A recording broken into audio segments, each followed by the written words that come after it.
Hello there folks, this is Ferengi on board this time with a video on a topic that I decided to speak about, well, also either in correlation with something or I'll drop a different video on that as well.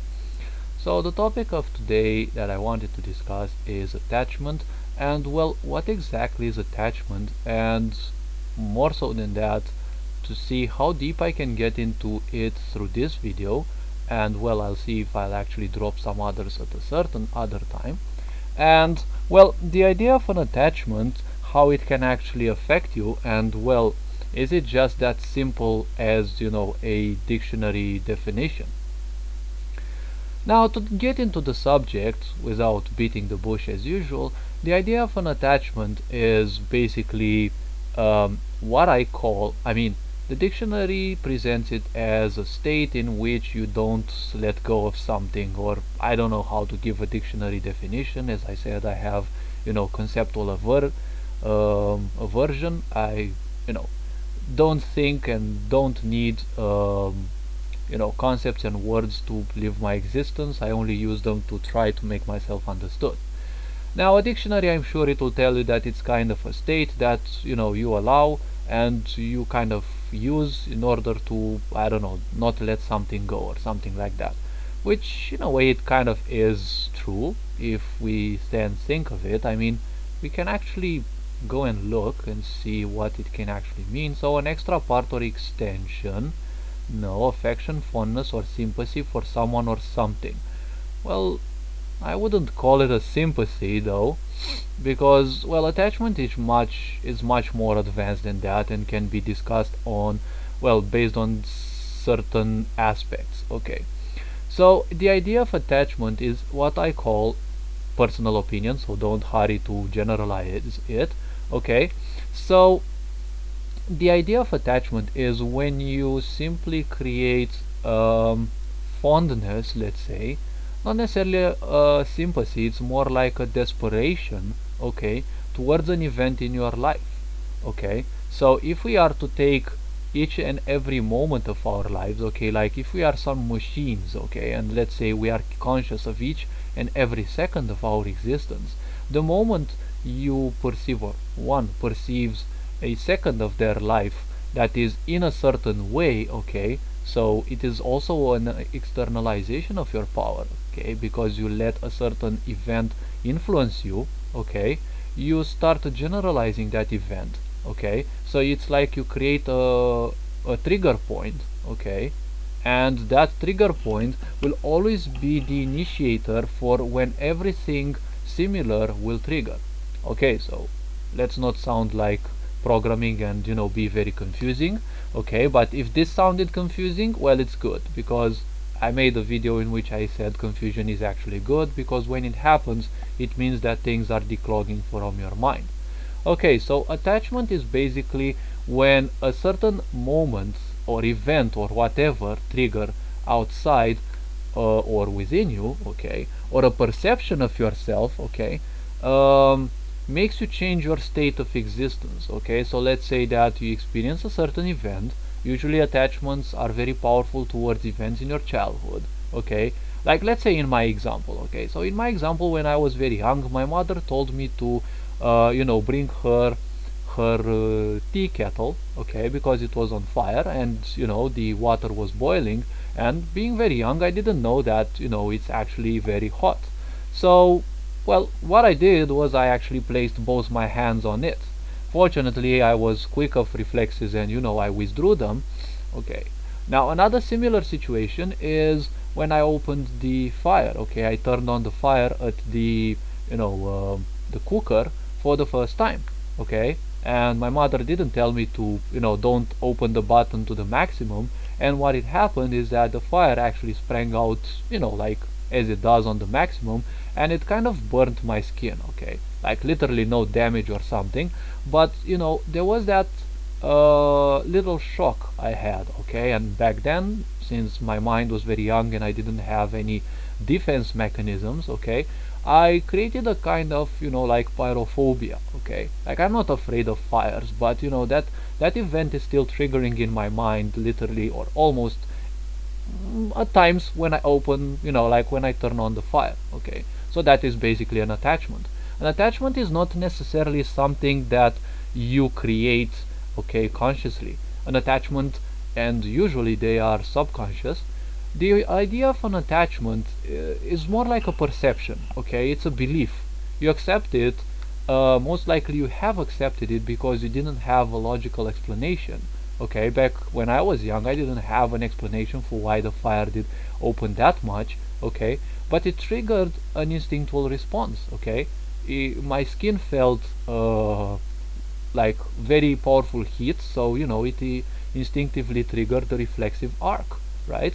And well, I withdrew my hand, but I also, like back then, I created a little loop in my head, right? And it said, when that thing happens again, you can actually get hurt. So this is a kind of an attachment, okay? As long as that loop stays in my mind, it is an attachment because I allow it there, okay? And I accept it there, okay?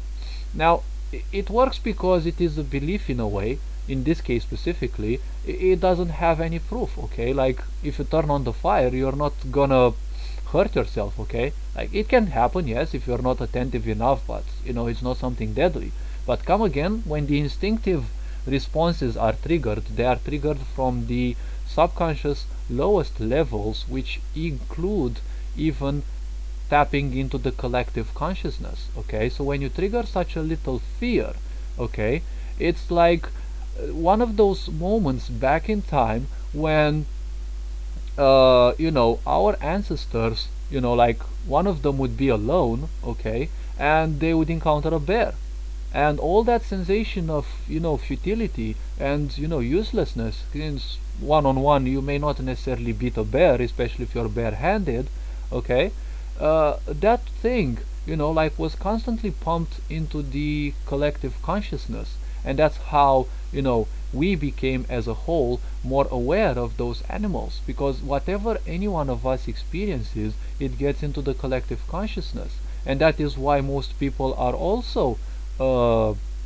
affected by, for example, nowadays job systems, because everyone, like, well, not I'm not the one who says this, but like statistics say that 80 to 90% of people don't enjoy their jobs, they just work them because they need the money, okay? And the problem is that they constantly bombard the collective consciousness with this with this displeasure, okay, with this unpleasantness, and in some cases even misery, and like self-hatred and the such. Although in the end those people kind of are the ones who are doing that to themselves, but their awareness may be not that powerful, okay? So in the end, just because it gives them the money, they are again creating an attachment towards that. Narcissistic people, for example, create, and have, not all, but they at times have a habit of attaching themselves to different objects, okay? Like, you'll see immense attachments towards different objects that for some reason they don't have any importance to them, okay, to others, okay, but to them it seems to have very powerful meaning, okay? And let's not forget that meaning is something subjective, and in the end it is kind of a self-destruct system in a way, because by giving meaning to something, it's still a kind of attachment, okay, because it is an attachment. Whenever you pronounce words, they have a vibration, and they also have a greater meaning than just what you are saying. And every time you say a word that you attribute to a certain object, it's like you're creating a spell on yourself. And how is that? Well, very simple. I think I made a video about this, like, I don't remember. My god, it actually feels like I've been doing thousands of videos, but okay, so the point is, when you actually spell a certain word when you write it, right? And the point is, when you pronounce a certain word, it carries a certain meaning, because you can't speak that word without the specific meaning, okay? When you learn those things in school, your mind is still not capable of defending itself from that, and it's all again part of experiencing in the name of consciousness. So then don't take it as victimization or something bad, okay? But you create a spell on yourself because let's face it, sooner or later you become kind of like locked in that. Okay, you have repeated these loops so long that they no longer sound logical. I mean, when you say elephant to a certain person, they they know what that thing is, okay, but they know it because they accept it. So you don't need to call it an elephant, okay, like you can call it a butterfly instead, or you can call it sunshine instead. It's still gonna be the same animal, okay. That's the point. So when you give a name to something, okay, now that is in a way limited, because you see it's only limited to that vibration, and also animals have their own vibration, and spirit animal guides and spirit guides have their vibration as well. So the point is, when you give animals, for example, a name, it's kind of you attribute a certain vibration to them. Now spirit animals also have a certain vibration, and it is due to this that when you vibrate at a certain vibration as well, you might actually happen to dream of certain animals, and it might be some of your spirit animals coming to tell you certain things. What that means, well, you have to find out for yourself, more or less. So when you give a meaning to something, it's like creating an attachment, because attachment is a powerful situation, okay. It is a desperate move, okay. It is an aspect of control, but you see, you have been taught to live life in reverse, okay. Basically everything that you have been learning is kind of the opposite of how things actually are, because controlling people are control-less, okay, because they seek to control others because they cannot control themselves. And that's a funny thing. And yes, it is a very funny thing, and it is very true.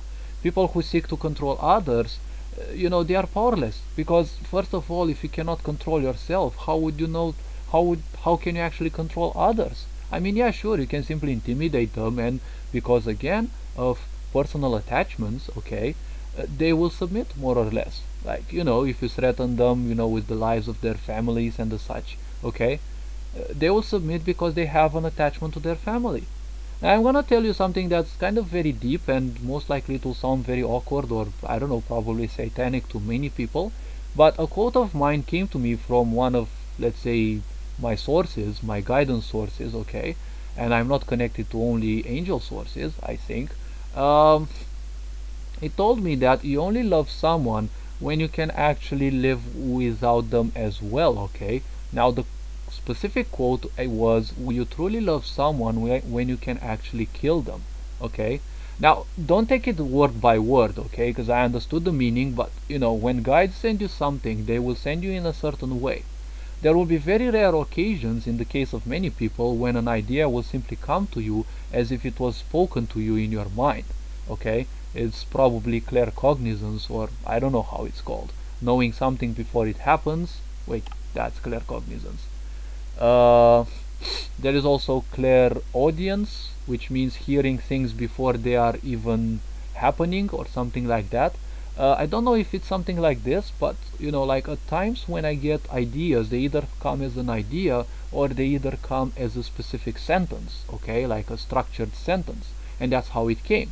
Now I understood the fact that you won't be proving someone that you love them if you kill them, okay. Now let's not go yandere, okay, and I probably throw a video on that as well, because it's a topic that I kind of love, but not because of the animes. I kind of like the deep intricate processes that allow the functioning of the mind in that way. And again, the idea of attachment is, you don't have to kill someone to prove them that you love them, okay. The point is, you can actually love someone by loving them as a whole being, not necessarily for the body, because you see, the body is it's like it's temporary anyways, okay. So if someone threatens you and someone else, okay, it's like, well, I love them enough that I can also kill them, okay. You have been taught in a way that this is something diabolical, satanic, okay. Psychiatrists and psychologists are also shaped into believing this. Now this is kind of fuzzy the way I said it, okay. Don't take it like word for word.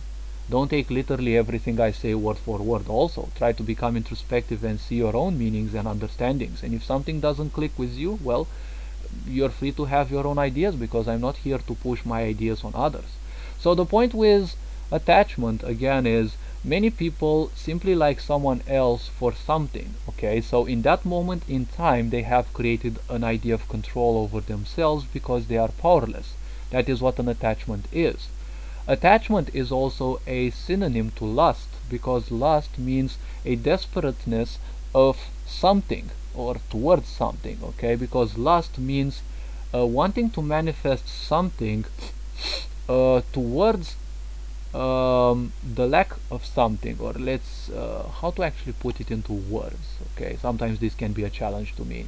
So when you manifest lust, basically you don't feel okay and you're kind of desperate, okay, without that specific. So for example, advertisements are something that cause lust into people. It is something that I think is called the Hegelian dialectic. Okay, you create a problem, people react to it, and you also give them the solution.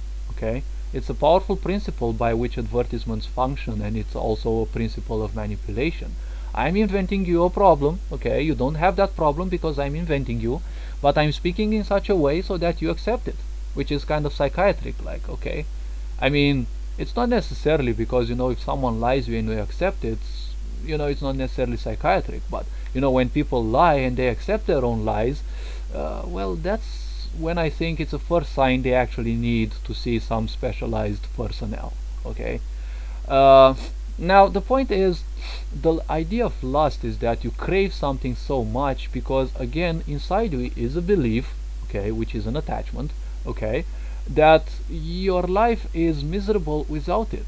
Okay, you cannot live your life as well without that. That is why you will see people blowing their money on all sorts of stupid things. Okay, we also do that, don't blame yourselves.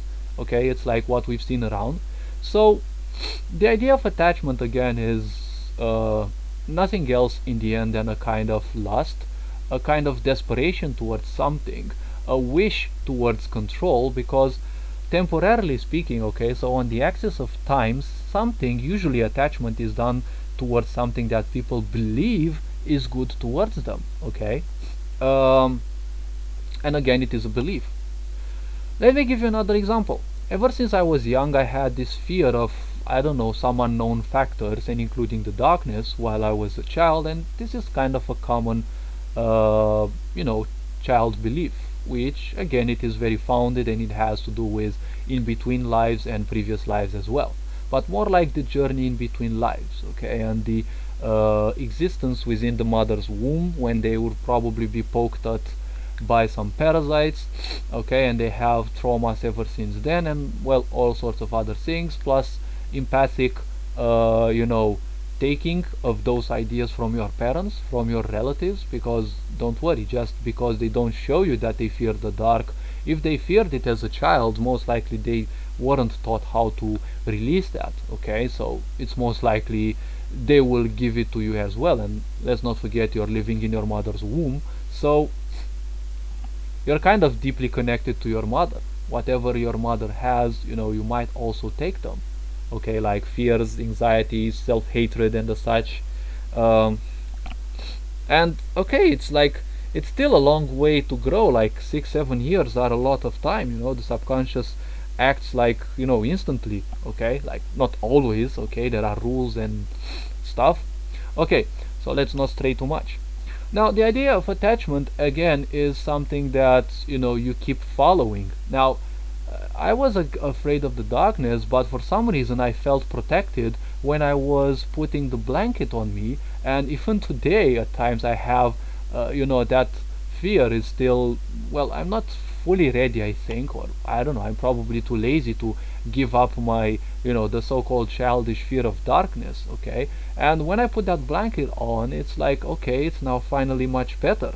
And at times it doesn't even go without that. But nowadays it's also founded by the fact that I actually encountered entities and was even attacked by a few. So now that little fear of darkness is a bit more amplified. Okay, so this is actually, again, an attachment, because I became attached to the idea, okay, of a blanket that can actually protect me. Okay, it is, again, an attachment. It is a belief, okay, that through that, you're gonna be much better. And again, it is a kind of a lust. you lust for that, okay, you crave this situation because you believe, again, accepting something without the necessity for proof, okay, you believe that in that situation you are safer, okay. Now, attachment in a much deeper level, attachment is also spiritual, okay? You can be attached to some spiritual aspect, like you can be actually attached to a moment in a previous life, okay? When you created something that according to your life plan, okay, or outside of your life plan, okay, it created a big karma, okay? Let's say that, if you're watching my videos, most likely you have had many lives, okay, and you have some knowledge of your introspection, and most likely you are longing towards that. So most certainly you have lived previous lives, okay, like definitely most of us have lived many lives before, and at least in one of those lives you were one of the like bad guys, okay, and most likely you committed murders, because you will need a lot of lives in which you will commit a lot of bad things until there is that one life in which you actually discover the meaning and the importance of existence, okay, and that's when you start like cherishing life, and you start actually becoming more balanced, okay, and this depending on the souls, okay, on the, let's say, facets of consciousness, it can take more or less, okay. This is something that is not instant, okay. Some people may need 1,000 lives in this universe specifically, because I think this has to be gone through in each and every like separate universe, probably, because each universe will have different ways of experiencing, okay. And let's not dive into other universes, because like uh, I prefer the here and now, okay. So temporarily speaking, I mean temporally speaking, in time, okay, when you suddenly find a situation that you believe it is much better, you create an attachment towards that, okay. You create an attachment towards that because you believe that that specific of yourself is better, okay, and through this you also create a lust. But attachment is actually not a powerful thing. It is actually a lack of control, because you attach yourself to something only when you feel powerless, okay. And when you feel powerless, you manifest at a vibration which is very low. You manifest at a vibration of lack, and well, when you manifest at the vibration of lack, you're actually going to invite demons and parasites into your auric field and into your existence, okay. And these parasites will create attachments onto you, because that's how they will live on yourself. Now, those attachments are done somewhat against your will, because they are done subconsciously through different pacts, okay. But theoretically it's still like like half consciously you're still doing that, because they are giving you some ideas, okay, some ideas of misery, right. They're making you moan or complain over certain things, okay, and the moment you do that, you give them power over another byte of your memory, okay, because the human memory is also also works on bytes and bits, okay. It has much less probably than the computer, but hey, computers are an extension of ourselves. They were made to be much better than us at certain things, so that we can make our life easier. Now the point with this is that these attachments are kind of fuzzy for me to explain, okay, like so entities will implant different devices in certain parts of your body, usually around the temples, and if you're just like me, finding yourself that you speak a lot, okay, you discuss things with your own self, and you also use this like instantly, like instantly distracting you from other things, that's usually done by such devices around the temples of your head, what I heard. Now the point is, these are just control devices, okay, and these devices only function because you still have these attachments. As long as you have these attachments, those are the prerequisites for those parasites to still exist, and they will exert a lot of control over you, because themselves they are powerless, okay. They don't have any power against you, but you creating this idea of lust towards towards your beliefs, well, that's what invites those things in. Now look around you and see all those people who are miserable, okay. They are miserable because they have attachments, all sorts of attachments, And what attachments do is they block the seventh chakra, which is the chakra that, is the connection to your divine. That is why you see those people are so earthly. They are so attached to physical bodies, okay? Like earthly attachments block the seventh chakra, okay? The Sahasrara, okay? That's why attachments are like a curse on you. Because when you create an attachment, you create a loop inside that says, I am attached to this, I limit myself to this, okay? And when you use I am, these are the most powerful words in the, well, let's say in the universe in a way, because what comes afterwards will become your reality. When you say I am only, when you call something a tree, is like a function in programming. It's basically the shortcut for a bigger code that triggers subconsciously. When you call a tree, you're basically telling yourself, I am limiting myself to seeing this as only as a concept equals tree, okay? So that's how I see things. Probably it's much deeper than some people expect, or I don't know, probably it's more cuckoo than some people would say, but I'm not here to be defined by other people. Because when you define yourself by what other people say, that's another form of attachment. Because when something has importance over you, okay, or for you, that is an attachment. You accept those ideas mainly because of low self-esteem and, well, because of a mentality of people pleasing. And people pleasing is a mentality of lack of self-trust, low self-esteem, and also of lust. You lust for attention, okay? That's another point. And you're attached to other people's attention, okay, and emotions, and basically you're a kind of a vampire already, okay? So spiritual attachment only occurs, or usually occurs, when you have attachments towards this. Now in your life, if you have performed like abuses, okay, which is the use of power against a certain person's will, okay, and you bent their will to do something other than they wanted, like consciously wanted, even if it is through life contract it was decided for that event to happen and you're doing it exactly as it should, you're still doing an abuse against them, because even if it was done so in the contract still has much more than those possibilities, okay? So through those possibilities, that person also manifests a free will, okay? And those situations in which you could have done more, but there was only that one single solution in your mind. Most likely I attribute this to, and this is something very important, hopefully I don't forget it, this is something very important, because when you only had that one idea and the other ideas came to your mind, it was probably because in your life contract you were interested only in that possibility and that possibility specifically. And that is why after that possibility the other's idea came, right? It's like that's how you can actually explain why you in other situations you had so many ideas coming to your mind, okay? It's like making a choice system in a video game, right? In certain situations you only have 2 choices, in other situations you have 4, in other situations you still have a choice, but it's only one branch, okay? Only one choice, okay? So it's not like you choose from between 2 or more, you only choose one simple option, okay? So I think that's also a point, okay? So attachment is a very powerful thing, but don't forget that attachment is something that you do, okay? And you do to yourself. When you do abuses, okay, in this life or previous lives, you create an attachment towards that, because that acts as an opening, okay? When you created that, you manifested in your auric field, okay, a break, okay? You opened a bit your auric field because you manifested, and you're still manifesting it, because when you created it, you either created an attachment, and that attachment is also kind of a thought form, okay? And that thought form is fed again and again from that loop.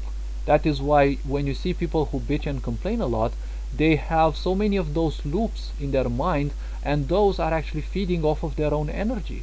That is why you will see those people, they don't do much, okay, and they're always tired, okay? And if they do a lot of things and they're not tired, look at how many people they are talking to, and you will see that those people have created attachments onto others. Because this is another important aspect, and hopefully you're not going to miss this part of the video, because This is also an important thing. When you feel like shit because people also have other attachments, and they have attachments over you as well, because most people want you in a certain way. Okay, many people, including your family or friends, okay, have gone through school and will always believe that, the only way in life is to go to school, go to work, get married, and then die happily, hopefully. And when they believe that thing over you, okay, about you, okay, that is a attachment that they have, and in a way that attachment, okay, will impact you, because in their reality, okay, they are manifesting that loop, okay, and they are gonna keep manifesting that loop because they have created that thought form, and that is becoming more and more conscious, okay. And as it becomes more and more conscious, it's a parasitic form already, and other parasites will come, and those will make sure that that person and all other persons, okay, will keep thinking of that attachment, because through that attachment these parasites will hold control over them, over those people. And when you use emotions, okay, and even beliefs towards something, it will start manifesting. Okay, so think that you are feeling bad because you have so many people around you that are most likely against what you want to do. Okay, they want to see you low, they want to see you lose, they don't want to see you win. Okay, and those attachments, okay, they have an influence over you. Okay, it's a constant battle that goes on, their will against your own. Hopefully when you do certain things that you really like, usually your will be much greater, because, well, you really like doing those things, so you'll actually fight for the opportunity to do them even more and more. Okay, and it's like fighting against the will of some undeads, because the moment people don't have wills of their own, they're like undeads. They're alive, but their life is, if you don't live your life, you're kind of undead. Okay, you're not necessarily dead, but like you're undead. Okay, you don't have a will of your own, so most likely something else has a will of your own. Okay, and these people's attachments over you, like, they have somewhat of an impact, okay, because they make you feel bad, and when they make you feel bad, they open you up for those parasites, and that's why you feel like shit, because you feel constantly aggressed by those parasites. Okay, and in this case it is a good thing when you feel like shit, because that's a reminder that you're not the slave of those parasites, like, at least entirely like they are. I mean, if you're watching my video, most likely you're not asleep in the matrix, because if they would be watching my video, they would simply say it's shit in the first 2 or 3 minutes, and they would go and like plug them back to the TV or something like that. Okay, so these parasites will fight against you to also gain control over you, and as I said, their attachment over you is a manifestation of their powerlessness. Okay, because they're powerless, they cannot create their own energy, and at the same time they're dissipating. Okay, they're not eternal. Whoever says that parasites are eternal, well, they definitely don't know what they speak.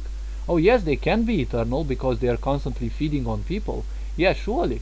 And the fight is even worse now because the planet is constantly improving and people are starting to wake up. Okay, realities are dividing. People who are waking up, they'll keep living on this planet. People who avoid to wake up, okay, their vibration will remain so low, they will be left behind and they will die. They will perish in this world, okay, in this world of higher vibration and increasingly higher vibration, but they will not die in the parallel universes where the, let's say, bad guys, okay, the so-called archons and whatever people want to call them, okay, where they still hold control and they win.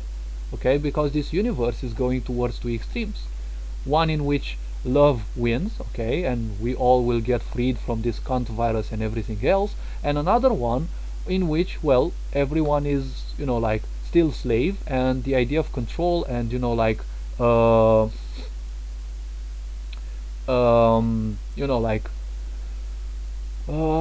yes, control, and utter more and more control, okay, and self-slavery will also become more and more powerful. Okay, and even if we are living this reality, we are living this reality because we have a certain vibration, but there are parallel selves of us, okay, that will live in those realities as well.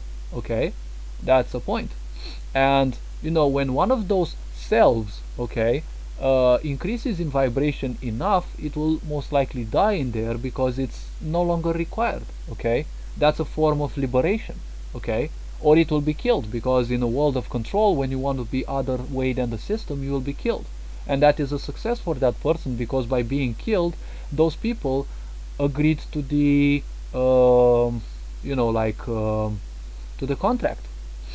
Okay, because the contract in itself is a form of attachment. Okay, I mean, you're exerting control over yourselves, okay, through a set of rules. Okay, like, we are gonna be born in there, I'm gonna rule this system, and you're gonna be a citizen. Okay, and you will be more and more entrenched into my control, and suddenly you will oppose my control, and I will make a rule before that or during it, and you will be, according to that rule, you'll be executed, because I cannot accept that idea in my realm of control. Okay, and through that, that person is technically freed, because by having its body destroyed, okay, its consciousness is now free. Of course, there is some pain created, yes, but depending on the contract, the pain can be more or less, because the person might do some bad things and they will be killed outside of the contract. Okay, like, view my video on Project Nemesis. And well, that is when they have a lot of karma created. Okay, there is a lot of pain. Now the consciousness, most of it will be freed, but there will be a lot of things left behind, which can also be a bit of the consciousness. Okay, now that bit of the consciousness, when it is gone through that pain of torture and killing, it can actually be broken into bits by the parasites. Okay, and what remains there in that area, okay, as trapped ghosts, is nothing else than entities, parasites, or more like conscious thought forms, or somewhat unconscious thought forms of that person. Okay, and they will actually seek liberation. They will seek anyone who is much more positive, and they will, like, automatically, or almost automatically, because they won't be able in all situations, they will attach themselves to that entity, so that by attracting positivity through them, they cancel their negativities, like they conduct self-destruction in this way, because any thought that is not materialized will seek to become pure again. Okay, just like black holes. Black holes are nothing, and they are, well, I don't exactly know how to define this in this specific situation, but when an idea has to come, and it comes into a certain person's mind, and that person for some reason refuses or doesn't feel worthy of materializing that idea, it will seek to become pure again. Okay, so it will seek deconstruction. Again, it is dissipating, so it either dissipates from there, or it will be attracted by another person who vibrates similarly, and well, sooner or later they will put that idea into existence. That is why there are situations in which people around the world work at the same thing, but they don't even know that. Okay, they don't even know the other person. Okay, so attachment is a like multifaceted thing. I'm guessing the video extended way too long. Okay, and well, I said about spiritual attachments as well, and like, basically, yes, I think I spoke most of what I wanted. And well, as usual, try to become more introspective, take care of yourselves. If you like the type of content that I'm creating, well, feel free to like and subscribe, or at least share it with your friends, so that we help increase the vibration of the planet. Okay, now, until next time, take care, you are loved and appreciated. Hugs, Ferengi on board, signing out.